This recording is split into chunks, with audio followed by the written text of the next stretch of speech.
sangat mengharapkan syafaatnya. Amin. Yang sama-sama kita hormati hadirin jemaah walimatut ta'ziyah rahimakumullah.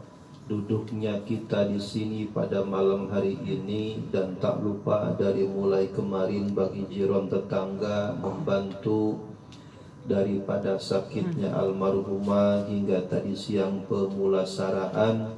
Semua yang terjadi baik kita dengar ataupun kita saksikan secara langsung, ini menunjukkan adalah sunnatullah, ketetapan Allah Subhanahu wa ta'ala, yang mana manusia dengan selemah-lemahnya tidak bisa lari, manusia dengan sekuat apapun tidak bisa menghindari.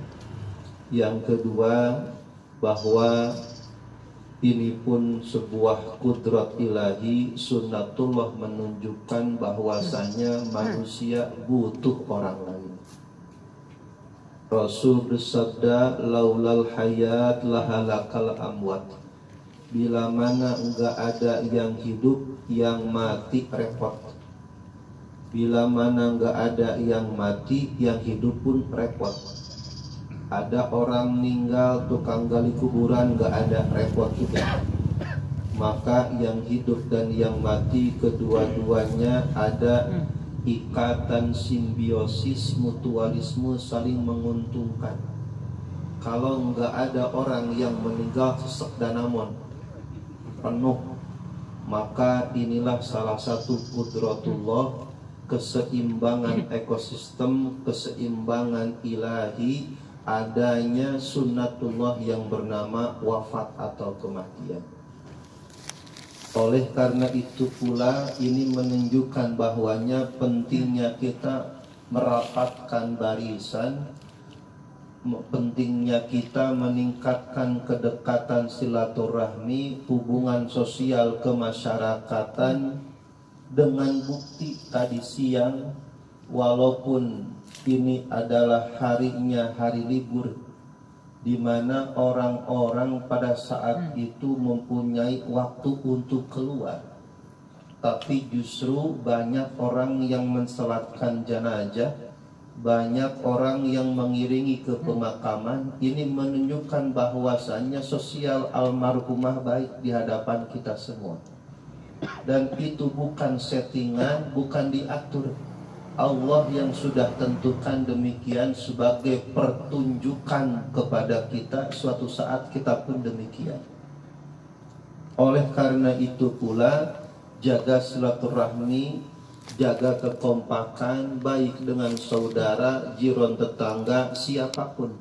Karena kita suatu saat tidak bisa menutup mata, kita butuh mereka semua.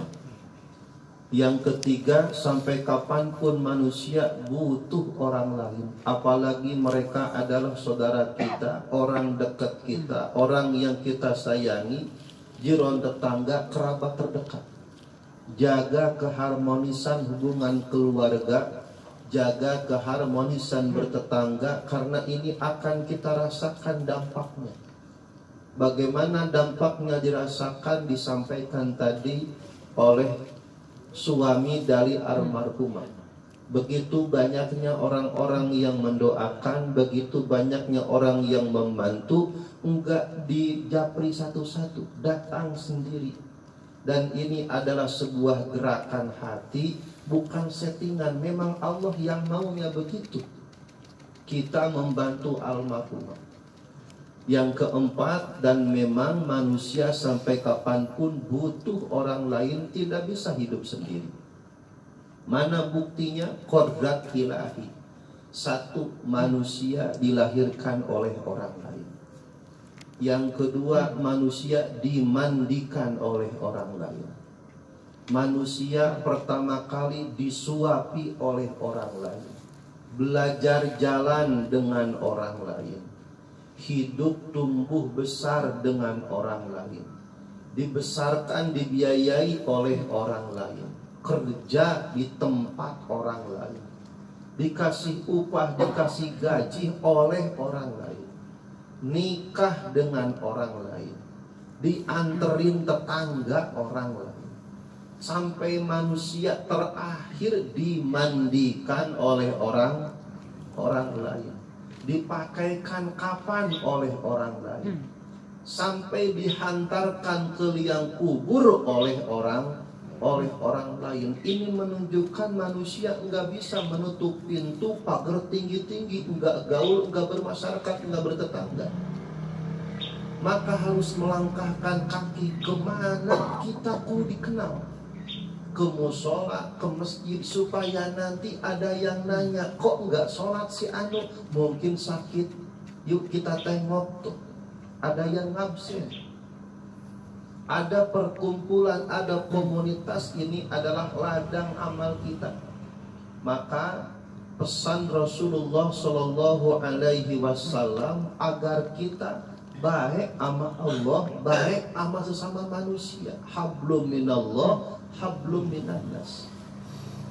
Laulal hayat lahalakal amwat. Bila mana nggak ada yang meninggal, repot yang hidup.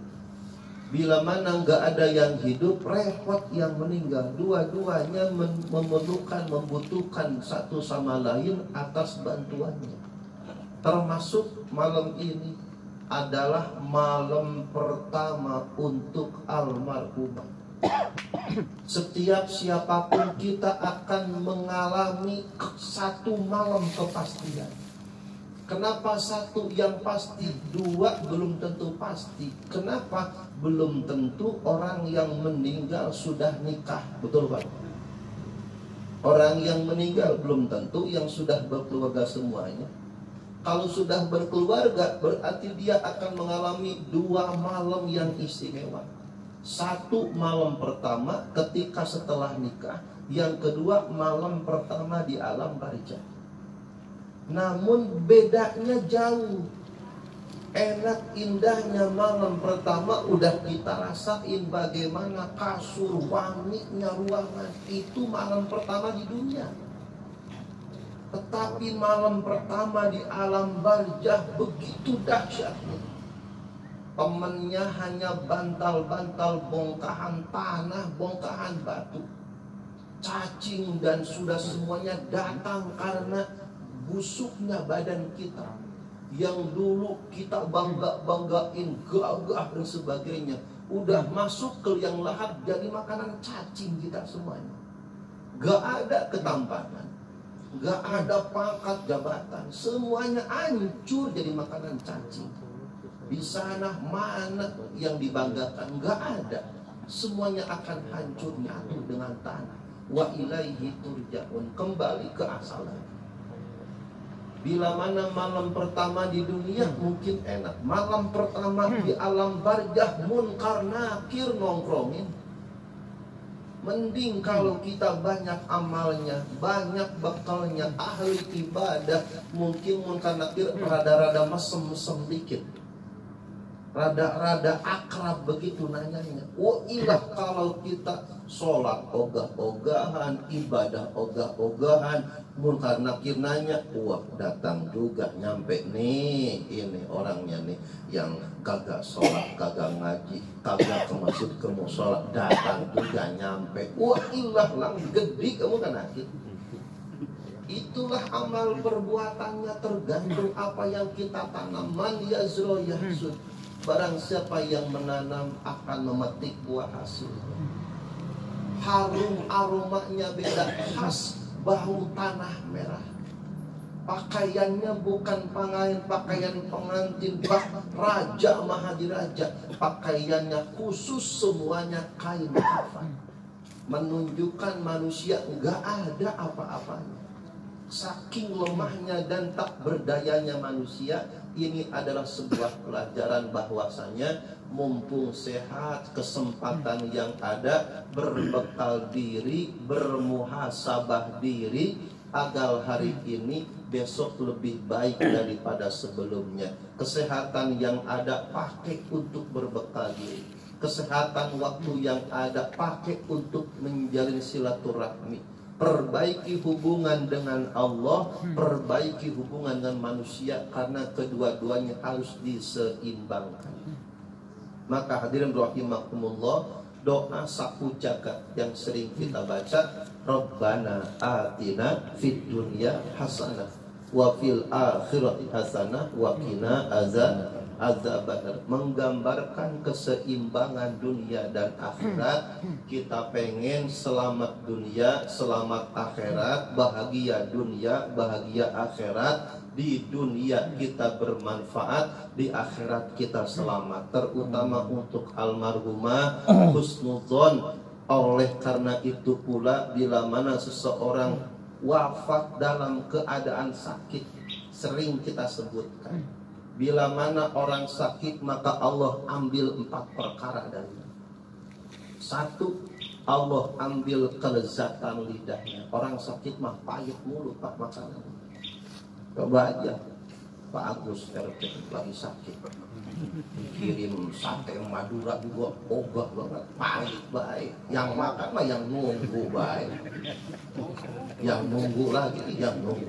Maka kalau nengok jangan lengok, lagi nengok kagak bawa apa-apa. Nanya, bagus yang dirasa apa? Kagak ada yang dirasa. Yang dirasa apa? Gak ada yang dirasa. Kenapa emang ente kesini kagak bawa apa-apa? Coba bawa martabak, rasa martabak. Nengok kagak bawa apa-apa, nengok mulu nengok. Wah gila. Ditanya yang dirasa apa? Enggak ada yang dirasa. Emang kagak bawa apa-apa yang nengoknya. Maka kalau udah sakit, Allah ambil kelezatan lidahnya. Yang kedua, Allah ambil kekuatan fisiknya. Sementara langsung ambruk, nggak berdaya, tenaga sama sekali nggak ada. Menunjukkan manusia itu lemah banget. Allah ambil pingsan dikit aja udah nggak bisa ngapa-ngapain. Mana tenaga yang kemarin bisa ngegoes ke sana? Langsung kenapa deh? Kalau udah sakit kita nggak kemana-mana. Pas ngeringkuk baik sama juga. Allah ambil kelezatan lidahnya, Allah ambil kekuatan fisiknya. Ketiga, Allah ambil cahaya wajahnya. Maka biasa orang yang sakit itu pada pucet. Coba lihat kiri kanan, itu ada yang pucet. Kenapa pucet? Sakit ya. Yang keempat, Allah ambil dosanya. 4 Allah ambil, kelezatan lidahnya Allah ambil, cahaya wajah Allah ambil, kekuatan fisik Allah ambil. Keempat, dosanya Allah ambil. Tapi kalau sudah sehat, Allah kembaliin 3. Allah balikin lagi kelezatan lidahnya, makanya memayu. Apa baik dimakan udah sehat. Yang kedua, Allah kembaliin lagi fisik kekuatannya. Yang ketiga, cahaya wajahnya Allah kembaliin segar lagi. Yang satu Allah nggak kembaliin apa? Dosa per dosanya. Maka dosa, cara Allah ngebersihin salah satunya adalah dengan sakit. Kenapa? Karena manusia brol lahir ke alam dunia, kullu mauludin yuladu alal fitrah, kayak kapas putih, kayak kertas putih. Nanti tulangnya kudu begitu lagi. Bagaimana supaya bersih?